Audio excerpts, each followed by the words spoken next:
I অর্থ আমি এবং মাই অর্থ হচ্ছে আমার। সো আমার একটি গরু আছে, এই বাক্যের ট্রান্সলেশন করতে গেলে কেন মাই হ্যাভ আ কাউ না বলে আই হ্যাভ আ কাউ লিখি?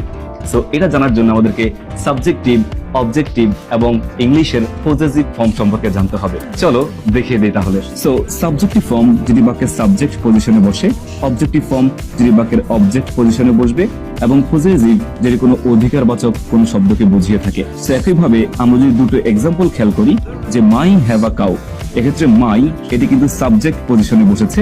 তো সাবজেক্ট পজিশনে আমরা জানি আই বসে, তো আমাদেরকে মাই হ্যাভ আ কাউ এটা না বলে আমাকে বলতে হবে আই হ্যাভ আ কাউ। কেননা আই শুধুমাত্র বাক্যের সাবজেক্ট পজিশনে বসতে পারে।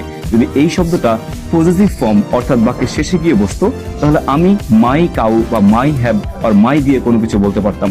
যেহেতু এটি সাবজেক্ট পজিশনে বসেছে, আমাকে মাই না বলে আই বলে বাক্যটি সম্পূর্ণ করতে হবে। সো তোমরা আমাকে জানিয়ে দাও, দেয়ার হ্যাভ আ বুক হবে নাকি দে হ্যাভ আ বুক হবে, এবং কেন এখানে দেয়ার হবে না বা দে হবে না?